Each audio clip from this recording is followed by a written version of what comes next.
Well, good morning. Good morning. It's good to see everyone here today. We are in Luke, the 14th chapter.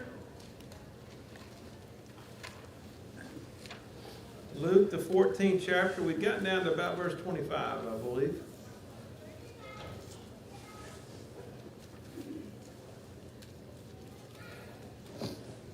There, last week, when we was finishing, we talked about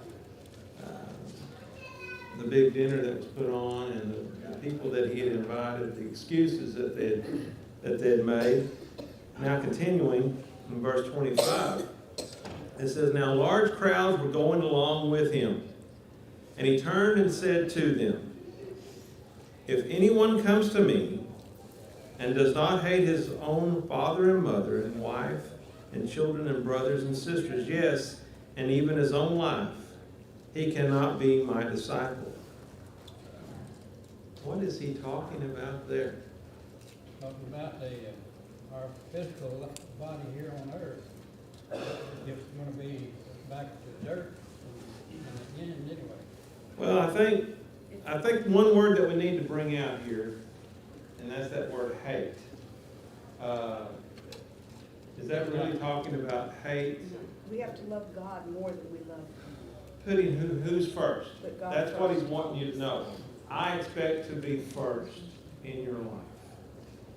I think a better term for that instead of hate is love less. Okay? And there are so many people today that, we need to remember that God expects him to be first in our lives. Now, you can look in your own life and you say, where is God at in our most important things in our life? I'm not expecting an answer. I'm just wanting you to think about this. Okay? Where is he right at in your life?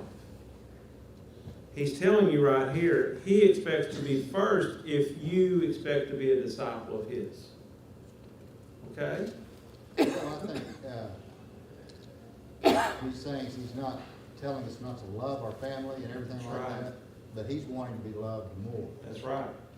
That's And right.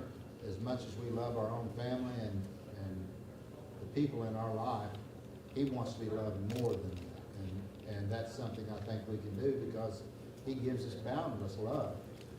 There's no Exactly. reason we shouldn't. Exactly. He's given everything, all to us. Yeah. And you stop and think about that. It's one thing loving others in your family.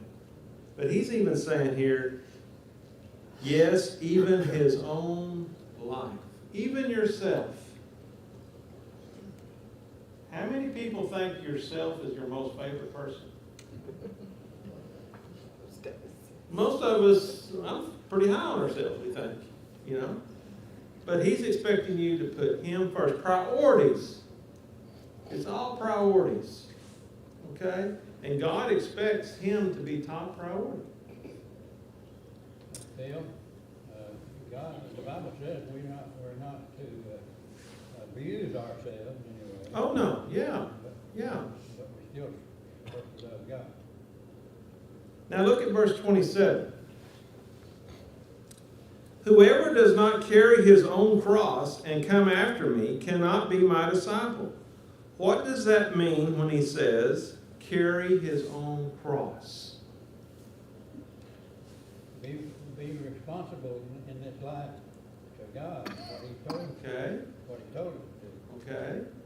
To be free is what I was looking into this the other day, and that's more about being free. Anything that's holding you back from him, to get rid of that, so you're Get free rid to of that. follow. That's kind of, yeah, I can see that. Hindering you from serving like you should. Yeah.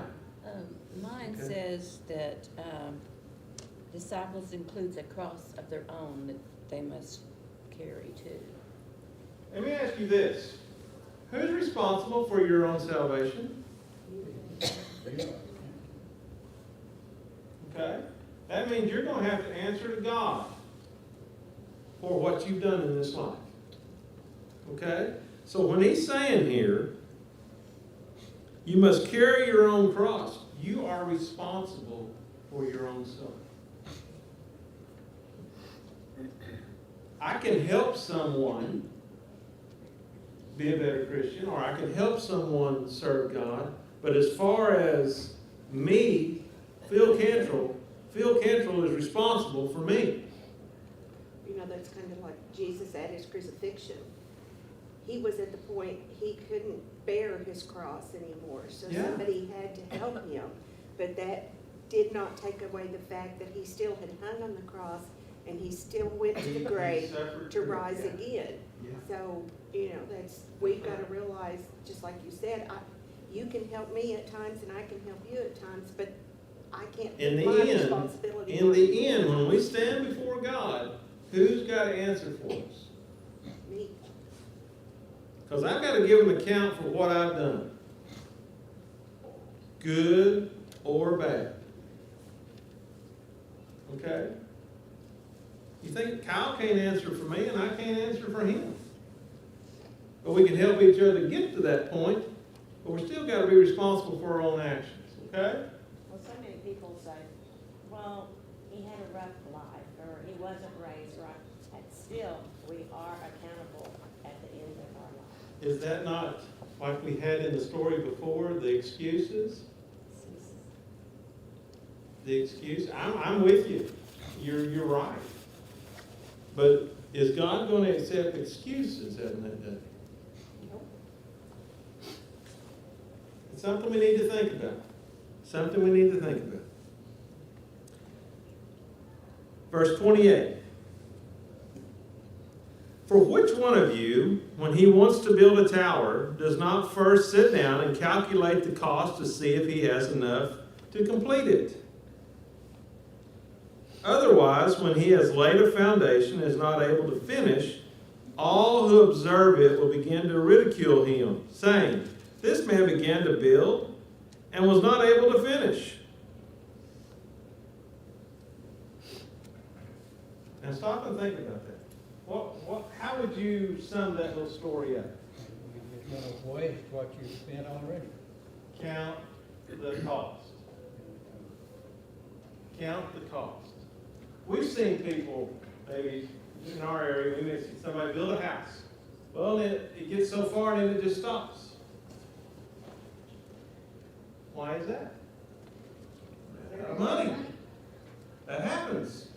Things cost more than you. It may not be intentional, but it happens.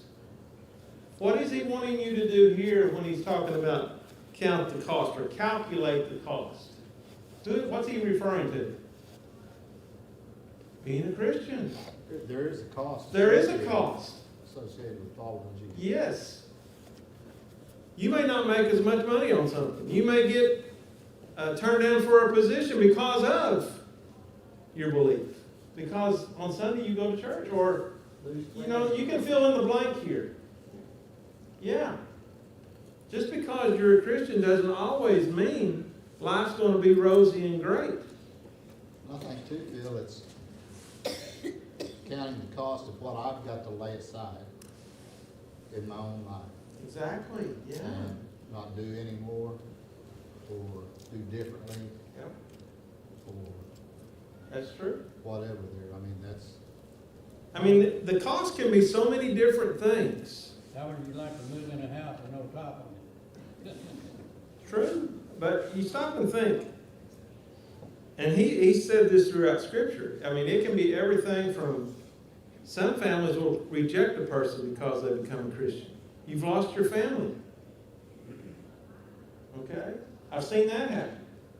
And it can be several different things that can be rejected or you not be able to do anymore because of your life with Christ. Especially the crowd that he was speaking to, because Yes. they Yes. hate Jesus. So going to honor your father and mother, that's majority of them that would choose then to follow Christ were probably going to be hated by their family. They're going to pay a pretty high price for their service to God.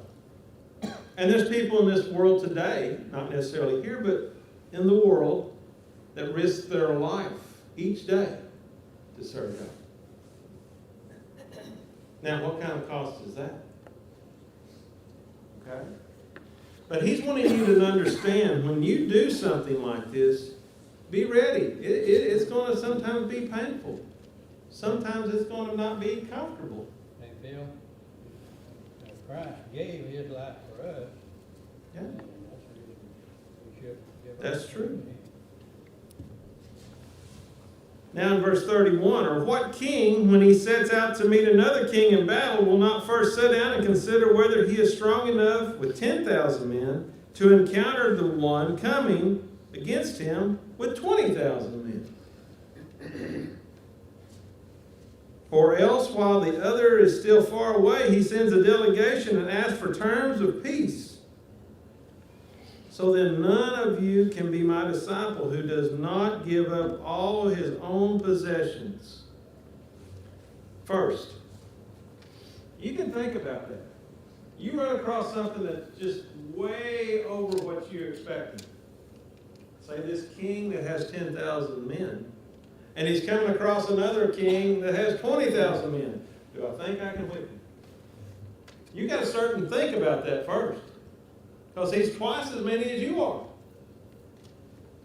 Or be diplomatic, like what he just said, send out a delegation and figure out, hey, how can we have peace? How can we have peace? Now you hear that story and you say, well, how does that apply to us today?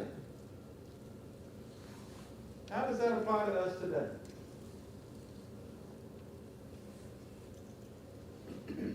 Talking about the spiritual, that's, Well, here in our Christian walk. yeah. Are you gonna take the time to read the study to build your faith and stay with God? Are you going to figure out the ins and outs? Or are you going to look at the big picture? Both. We need to do both. You know, so many times, it's so much easier to have peace than to just go in there and bulldog and have a war. If you don't first succeed, try and try again. Well, that's sometimes is the thought of it, yeah. And we get the Bible to tell us how. He tells us as much as is within us to remain at peace with all men. All men. So he tells us that's the first. Try line your of defense. best. And then if that doesn't work, then you'll have to do something. That's else. right. That's right. But this verse 33. So then none of you can be my disciple who does not give up all of his own possessions. What does he mean? We've got to give up everything we got to serve God? If necessary. That's what his apostles did. You know, I think about that a lot. You know, Peter, Andrew, and John, what did they do when they fishing? What did they do? Left their boats and went with him. That's for us today, that just blow our mind, doesn't it? Just pick up your stuff and leave. How would you explain that to your family? Just stop and think about that. Yeah, because he didn't even let them go back home. I didn't know. If you turn around, what is it? You're not worthy. Yeah. I think about that a lot. What does he want you basically to do here? Is he telling us we need to sell our stuff before we become a child of God? You have to be willing to. We have to be willing to. What's first in your life? We're going back to that. What's the most important thing in our lives? Is it our stuff? Or is it God? That goes back to the one we studied not long ago with the rich young Young man, ruler, you know. yeah. He was gonna build bigger, tear down these barns and build bigger barns, and he called him a fool. Yeah. What about the rich young ruler? Had too much. You know, he said, man, I've served you all this, and I've done everything I'm supposed to do. Now go sell all your possessions, give it to the poor, and follow me. He had to leave because he had a lot of things. And that's where his heart was. And that's where his heart was. Yeah. He wasn't considering what he would gain Yes. by doing it. Yes. He didn't think. There's so many people today that we are so focused, and I think we all may stumble on this every once in a while, on our things. What we have, trying to obtain more. I understand there's nothing wrong with working and achieving. That's not what he's saying. But when that becomes your God, your idol, when that becomes more important than serving God, there's the problem. There's the problem. Okay? So no, don't go sell all your stuff. That's not what I'm saying. But keep it in perspective. Keep it in perspective. That God needs to be focused in your life. Okay? It's the same way about money. Is money a bad thing? No, love it. Love of money is what's the root of all evil. The love of money. Keep that in perspective, guys, as we go through. Therefore, verse 34, therefore salt is good, but even salt has become tasteless. With what will it be seasoned? I'm not a cook, but I understand salt is very important at times. Okay? It seasons things, makes things taste better. Okay? If you've ever had something that's supposed to have salt that don't, you know it's missing something, don't you? You know it's missing something. But it says, whenever salt has become tasteless, or it's lost its flavor, you might say, it is useless for the soil or for the manure pile. It is to be thrown out. It's like some other places say, be trampled under feet. Use it as road material. Okay? Because it's not worth anything anymore. But I want you to look at this last part of this verse. When it talks about the salt. It says, he who has ears to hear, let him hear. What's he saying there? What's he saying? Did that leave anybody out when he said that? He who has ears to hear, let him hear. That's everybody, guys. That's everyone needs to hear. Because we're going to get into the chapters now. Does anyone know what chapter 15 of Luke is known for? Huh? The lost sheep, but it's also just a chapter of parables. One right after the other. Okay? It's one of those chapters that you know a lot of times, but you need to be reminded. Okay? So he ends that chapter with, he who has ears to hear, let him hear. My question is, we all know folks that have all that, and they've heard, but they're not listening. They don't listen. Then you also have those that just don't care. But he's wanting them to know, our job as Christians is to do what? Teach. Spread the word. Spread the word. Plant that seed. If they don't accept it, if they don't grow, that's on them. But you doing your job as far as planting the seed. Hey, Bill, Yes. when he says, the ones that have ears, hear, and hear, and hear, and do what it says, not build something. Yeah, I think that's the key term is hear. When you hear something, it's more than just racket. You'll not make another comment. Yeah, yeah. Go the straight way. I think a lot of times we get that mixed up. When we hear something and do it, that means it's sunk in. Well, you know, a lot of times with our kids or whatever, we'll say, Yeah. did you hear me? Did You know, I want you to get this. yeah. So, you know. And Donna tells me that quite often. Did you listen to me? Yes, I understand. I heard you, but it didn't sink in. And that's what We're all that way. that's what he's talking about with Yeah. the hearing.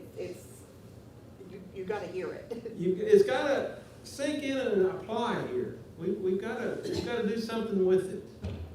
Okay? Now there in verse 1 of chapter 15. Now all the tax collectors and the sinners were coming near him to listen to him. What kind of folks are these? Sinners. Was this the elite of the Jewish? Nope. These people here were hated by most folks. Okay? Yeah, we're getting closer to that time of year. We don't feel too highly about the IRS, do we? Tax collectors was even worse back then. But then he groups tax collectors and sinners. Why did he do that? Have you ever stopped and thought about that? Why did he do that? Pretty much takes in everybody. He covered the rest of them, didn't he? Yeah. These are the folks right here that he's talking to. Now, all the tax collectors and sinners were coming near him to listen to him. I think the key word there, they were listening to him. Okay? Both the Pharisees and the scribes began to grumble, saying, "This man receives sinners and eats with them." Okay. The scribes and the Pharisees wasn't listening. All they could do is grumble. The sinners and the tax collectors were listening to him. Where do you think Jesus is going to be? Okay? Here, all they could do was blame Jesus for saying, "This man receives and eats with these sinners." Oh my. Can you just see these people? This is my view of this and my vision. You can just see these people looking down on Jesus all the time. Well, look what he's doing. Look what he's doing. We're not that way, are we? We're not sometimes Pharisees, are we? Look at that person. Look what they're doing. They should be. They should be ashamed of themselves. Oh, I've heard that. You think about that. We judge so often and not knowing the facts. Just like these folks right here were judging Jesus and wasn't paying any attention to what he was saying. Verse 3 now.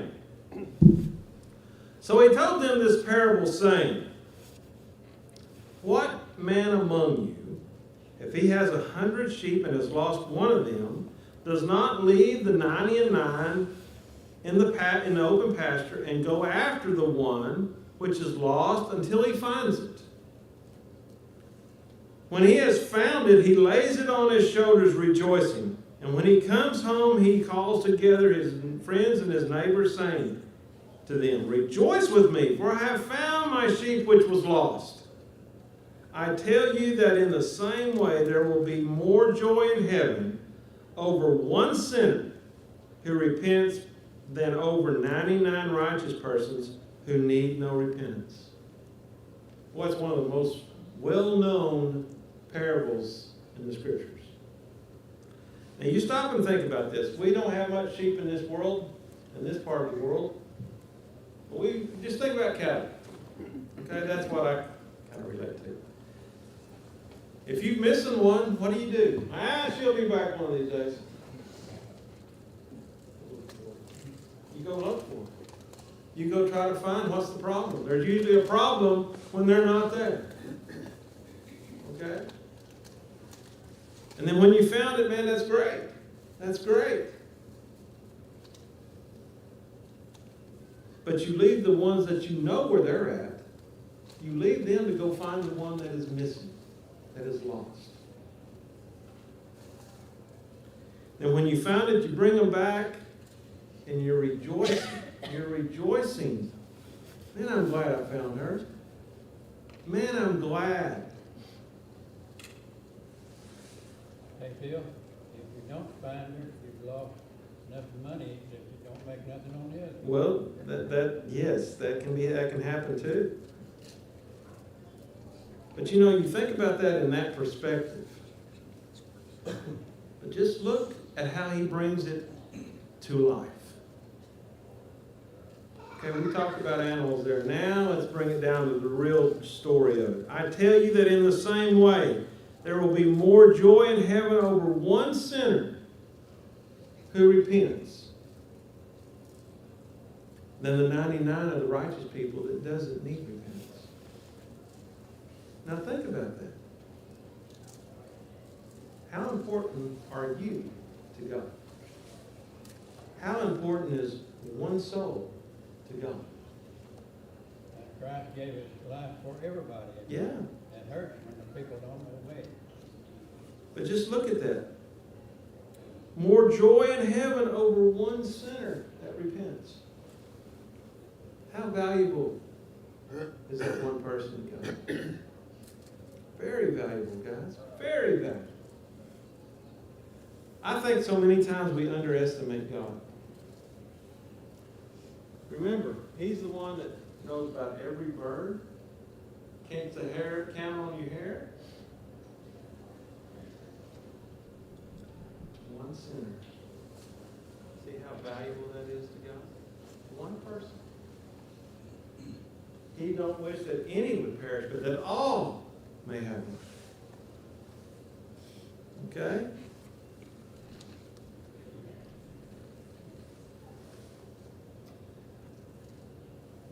And I think one thing that we need to remember here is that the farmer, the rancher, whenever he goes and looks for the sheep or the whatever, he didn't just look a little bit, go out the door, and I don't see him, come back in. What did he do? Till he found it. He looked until he found it. That could take a lot of time. How can that relate to us today? How much time do you give God? How much time do you try to share the word? How much time do you talk to anyone about God? Okay? Well, I think too, that's to encourage us. Do what? Sometimes we ease our conscience by saying, oh, well, they wouldn't. They wouldn't listen. Or I tried and they didn't. Yeah, I understand. I understand. We all do that at times. Yeah. Well, and that's what I'm gonna say, don't give up. You may have to stop for a while, you know, because sometimes you reach a point where you can tell they're getting angry or you're getting argumentative, and that's not good either. So back off and then try it again later. Later on, or It may take years. somebody else may come and have more a result than you. Yeah. It's just something to think about. It's just something to think about. That was the bell, wasn't it? So we'll stop right there, and we'll take up with the lost coin, verse 8, next week. Thank you for your comments this morning.